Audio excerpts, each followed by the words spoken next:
जय हिंद दोस्तों आज के वीडियो में मैं आप सबसे बात करूंगा एमपी पटवारी के कट ऑफ के विषय में कि इस बार एमपी पटवारी का कट ऑफ कितना जा सकता है, आपके स्कोर कितने हो तो आपको इसमें 100% सफलता मिल जाएगी। उसके साथ साथ नॉर्मलाइजेशन के विषय पर भी बात होगी कि इस बार नॉर्मलाइजेशन में कितने नंबर बढ़ सकते हैं, किस शिफ्ट वालों को सबसे ज़्यादा फायदा होगा और किस शिफ्ट वाले को सबसे ज़्यादा नुकसान उठाना पड़ सकता है। उसके साथ साथ आप सबको पता होगा इस समय सभी लोग कह रहे हैं कि आपका एमपी पटवारी का कट ऑफ 145 जाएगा, 150 जाएगा, तो इस बात में कितनी सच्चाई है, क्या सच में आपका कट ऑफ 145 प्लस जा सकता है या नहीं। और उसके साथ साथ रिजल्ट के विषय पर भी बात होगी कि आपका रिजल्ट कब तक आ सकता है। आज की वीडियो में इन सभी टॉपिक के विषय में मैं आप सबसे बात करने वाला हूं, तो मैं उम्मीद करता हूं कि आप सभी लोग इस वीडियो को लास्ट तक ज़रूर देखेंगे।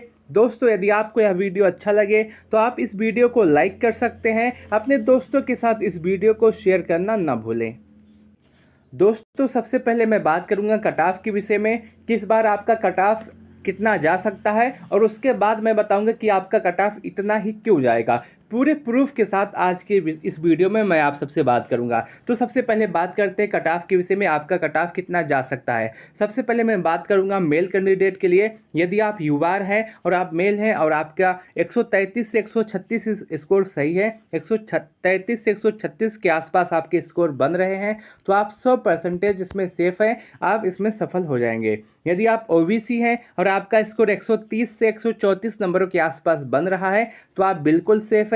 यदि आप ईडब्ल्यूएस हैं और आपका स्कोर 129 से 134 नंबरों के आसपास बन रहा है, तो आप बिल्कुल सेफ हैं। यदि आप एससी हैं और आपका स्कोर 120 से 124 नंबरों के आसपास बन रहा है, तो आप बिल्कुल सेफ हैं। यदि आप एसटी हैं और आपका स्कोर 115 से 120 नंबरों के आसपास बन रहा है, तो आप बिल्कुल सेफ हैं।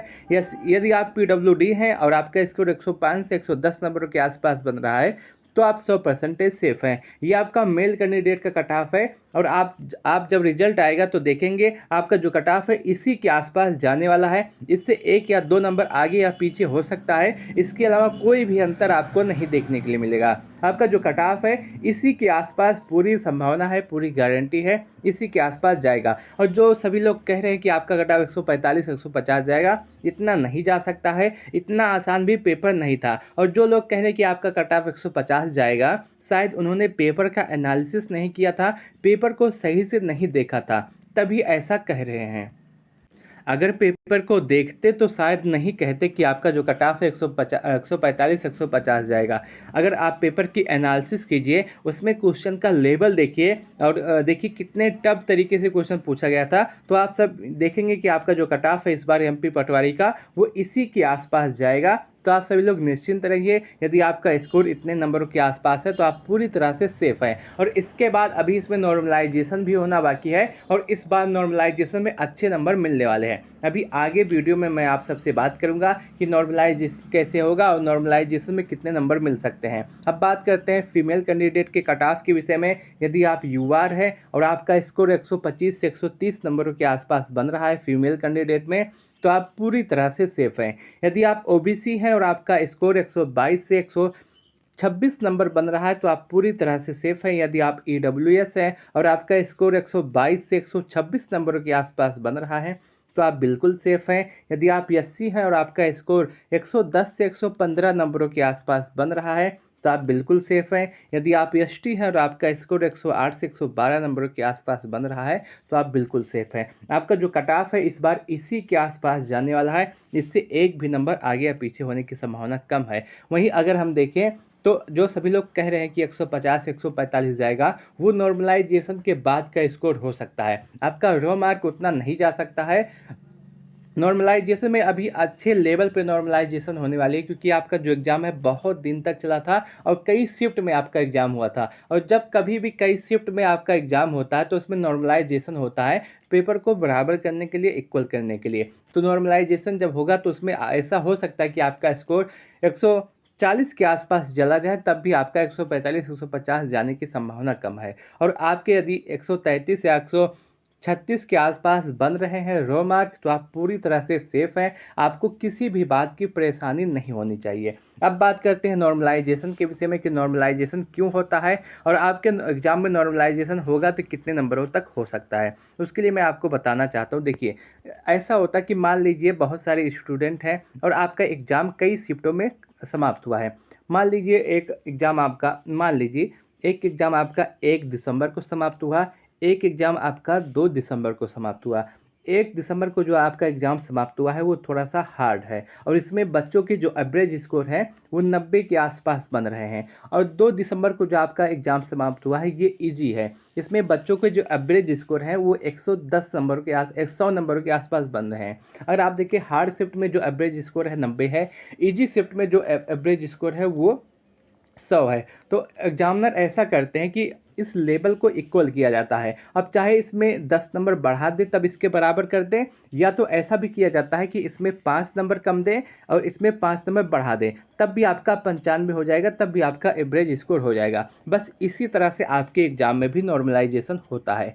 किसी आपके एमपी पटवारी के किसी एग्ज़ाम में ऐसा देखा गया है कि उसमें नॉर्मलाइजेशन में सिर्फ नंबर अधिक होते हैं, कम नहीं होते हैं। और किसी एग्ज़ाम में ऐसा भी देखा गया है कि या तो कम भी हो जाते हैं और बढ़ भी जाते हैं। जैसे इसमें हुआ है, इसमें अगर आप देखें तो 90 आपका एवरेज स्कोर है, इसमें 100 आपका स्कोर है। तो इसमें 5 नंबर इसमें बढ़ा देंगे, 5 नंबर इसमें कम कर देंगे, तब आपका एवरेज स्कोर बन जाएगा। तो इसी तरह भी कई एग्ज़ाम में होता है। और एमपी पटवारी के इस एग्ज़ाम में पूरी संभावना है कि इसमें भी नंबर कम किए जाएंगे।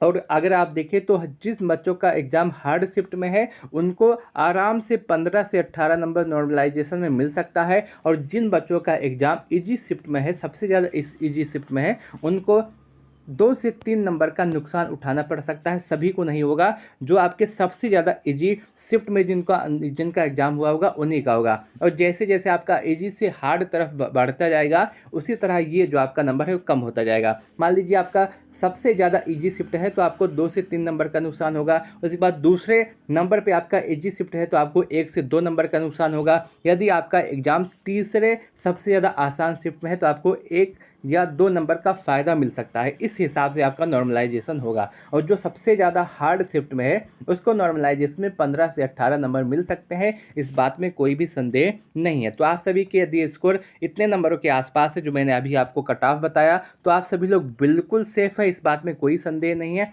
आप सभी लोग पूरी तरह से इसमें सेफ रहने वाले हैं। और यदि आपका एग्ज़ाम हार्ड शिफ्ट में है और आपके 1 या 2 नंबर आपके कम भी है, तब भी आपको ज़्यादा परेशान होने की आवश्यकता नहीं है, आप इसमें सफल हो जाएंगे। उसके साथ साथ जो आपके सबसे हार्ड शिफ्ट है और जो सबसे आसान शिफ्ट है, इस पूरे शिफ्ट की मैंने एक वीडियो बना दी है कि आपका सबसे हार्ड शिफ्ट कौन है, सबसे आसान शिफ्ट कौन है। तो आप सभी लोग जा करके उस वीडियो को भी देख सकते हैं। उसमें पूरा मैंने एनालिसिस किया कि आपका सबसे हार्ड शिफ्ट कौन है, सबसे आसान शिफ्ट कौन है, और सबसे हार्ड शिफ्ट में कितना नंबर बढ़ सकता है, इजी शिफ्ट में कितना नंबर बढ़ सकता है। तो आप जा करके उसे भी पूरी तरीके से देख सकते हैं। उस वीडियो का लिंक मैं आपको डिस्क्रिप्शन में दे दूंगा, आप वहां से देख सकते हैं। तो इस हिसाब से अगर आप देखें, अभी भी इस एग्ज़ाम में देखें तो 10 सबसे हार्ड शिफ्ट आपका जो है वो आपका 26 मार्च 2023 का जो आपका सेकंड एग्ज़ाम हुआ था वो अभी तक सबसे ज़्यादा हार्ड शिफ्ट है। वहीं सेकंड नंबर पे अगर आप देखें तो 19 मार्च 2023 का जो सेकंड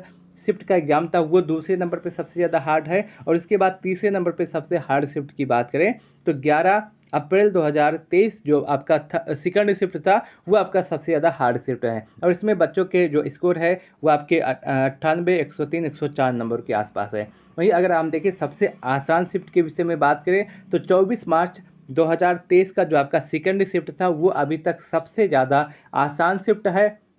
उसके बाद 24 मार्च 2023 का जो आपका फर्स्ट शिफ्ट हुआ था वो भी आपका अभी तक सबसे ज़्यादा आसान शिफ्ट सेकंड नंबर पे है। और थर्ड नंबर पे सबसे आसान शिफ्ट आपका 15 मार्च 2023 का फर्स्ट शिफ्ट है। ये आपके सबसे आसान सबसे हार्ड शिफ्ट है। और जो सबसे हार्ड शिफ्ट होगा वो मैंने आपको पहले बता दिया है कि आराम से आपके 15 से 18 नंबर मिल सकते हैं, और जो आसान शिफ्ट है उसमें 2 से 3 नंबर का नुकसान हो सकता है। तो आप सभी लोगों को मैं उम्मीद करता हूं कि मैं अपनी बातों को सही से आप सबके सामने रख पा रहा हूँगा, सही से अपनी चीज़ों को आप सबके सामने बता पा रहूँगा। और ये जो तब सबसे ज़्यादा हार्ड और सबसे ज़्यादा आसान शिफ्ट है, इसकी वीडियो मैंने आपको पहले ही दे दी है, तो आप सभी लोग जा कर के वहाँ पर भी देख सकते हैं। और आपका जो कट ऑफ है इसी के हिसाब से जाएगा, इसी के अकॉर्डिंग जाएगा। मैंने पूरा रैंक आईक्यू का भी एनालिसिस करके बनाया है, उसके बाद बहुत सारे बच्चों से बात की है और उसके साथ-साथ लगभग सभी शिफ्ट का एनालिसिस देखा है। उसके बाद मैं बता रहा हूँ कि आपका जो कट ऑफ है इसी के आस-पास जाएगा, इससे ज़्यादा नहीं जाएगा। तो मैं उम्मीद करता हूँ कि आपको यह पूरी जानकारी अच्छी लगी होगी। यदि आपको यह वीडियो अच्छा लगा हो तो आप इस वीडियो को लाइक कर सकते हैं, अपने दोस्तों के साथ इस वीडियो को शेयर कर सकते हैं। यदि आपके मन में अब भी कोई डाउट, कोई सवाल, कोई कन्फ्यूजन रह गया हो तो आप कमेंट सेक्शन के माध्यम से पूछ सकते हैं, मैं आपके प्रत्येक कमेंट का जवाब अवश्य दूँगा। वीडियो को लास्ट तक देखने के लिए आप सबका बहुत बहुत धन्यवाद।